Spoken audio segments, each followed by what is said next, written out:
सांज व्हावी, ऊन सावली परस्परात मिसळून विसावावी, गुरे वासरे रानातून घरी परतावीत, दिवसभर शेपट्या नाचवीत, चिवचिवाट करीत भिरभिरणाऱ्या चिमण्या वळचणीत शिराव्यात, घराघरातून सांजवाती उजळाव्यात. अशा कातरवेळी धोत्राचा सोगा खांद्यावर टाकून अंगणातल्या अंगणात शतपावली घालावी. कधी उघड्यावर टाकलेल्या खाटल्यावर पडून हळूहळू उजळणाऱ्या आभाळाकडे पाहावं. कधी तुळशी वृंदावनाच्या कट्ट्यावर बसावं. कधी हाताची घडी छातीशी दमडून दरवाजात उभं राहावं आणि बाहेरल्या पायरीशी काठी वाजावी आणि आवाज यावा, "द नानाजी अक्का." धर्माची ही साद मी आज महिना दीड महिना ऐकतो आहे आणि मनात कष्टी होतो आहे. धर्मा आता भलताच थकला आहे. कधी काळी खणखणीत ठणठणीत असलेलं त्याचं शरीर आता विरल्या वस्त्राप्रमाणे जीर्ण झालं आहे. चालताना, उठताना, बसताना त्याला आता घडी घडी काठीचा आधार घ्यावा लागतो. कानांना नीट ऐकू येत नाही, डोळ्यांना नीट दिसत नाही. गोरटेल्या रंगाचा, नीटच बांधण्याचा हा इमानी रामोशी आता थोड्या दिवसांचा सोबती आहे. आयुष्यातले अखेरचे दिवस कसे बसे ढकलतो आहे हे त्याला माहीत आहे आणि गावातील बहुतेक लोकांना सुद्धा माहिती आहे. नोकरी धंद्यापायी परगावी राहणाऱ्या आणि वर्षातील एखाद दुसरा महिना घरी येणाऱ्या माझ्यासारख्याला सुद्धा माहीत होतं. पण ते तीव्रतेने जाणवलं अगदी अलीकडंच. धर्माला अगदी जवळून न्याहाळलं ते अगदी काल परवा. 1.5-2 महिने राहण्यासाठी म्हणून बरेच दिवसांनी मी घरी आलो होतो. शहरी जीवनाची सवय लागल्यामुळे कधी करमेनासं होई. बाहेर पडून 4 माणसात मिसळायलाही नको वाटे. घरातच काहीतरी करत बसे. असाच एकदा परसात जास्वंदीच्या झाडाला आळं करीत बसलो होतो. न्याहारीची वेळ होती. कोवळ्या उन्हात बसून माझा उद्योग चालला होता. बुंध्याशी चांगलं रुंद आळं केलं. पिवळी झालेली किडलेली पानं खुडून टाकली. आडाचं 2 पोवरे पाणी काढून घेतलं.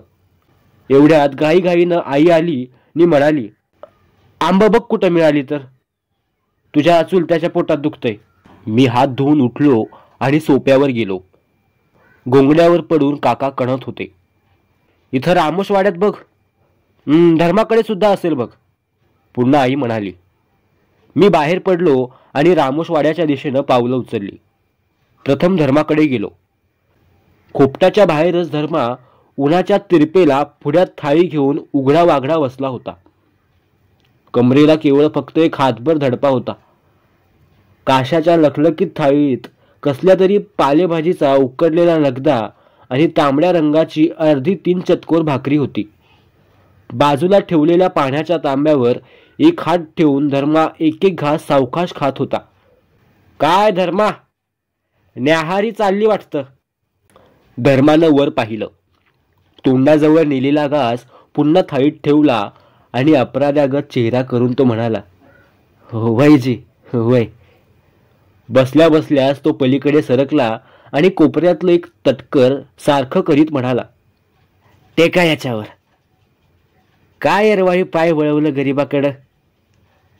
धर्माच्या न्याहारीत आडकाठी आली म्हणून मीही संकोचलो होतो.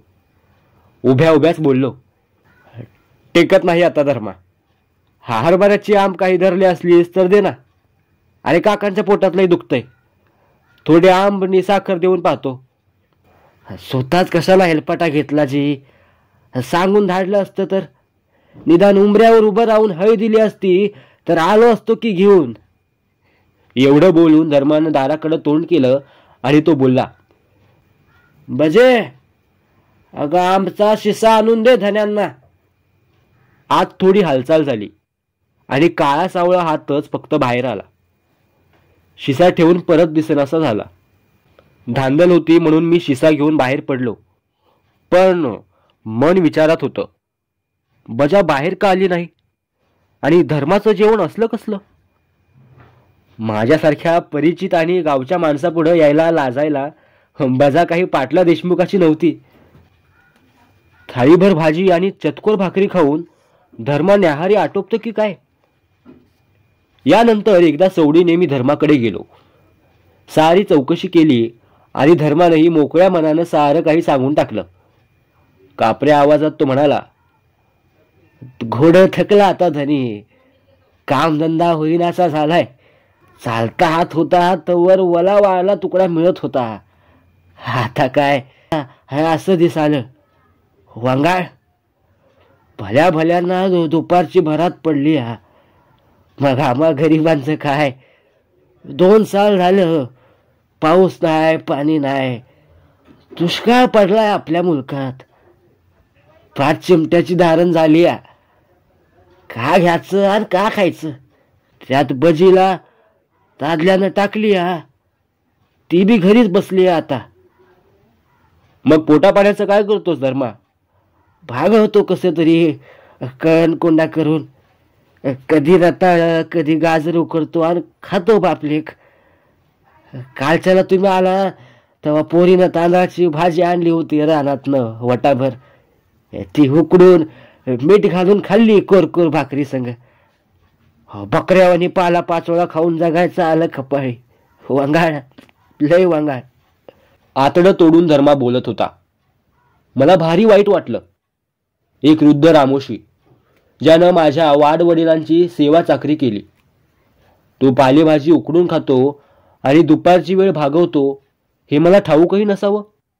असं आहे तर घरी नाही कधी आलास, बोलला नाहीस, माझ्याकडे राहिलं, आईकडे जाऊन कधी बोललास? धर्मानं खाली मान घातली. नाही बोललो. किती जणांचं बघावं त्याने बी.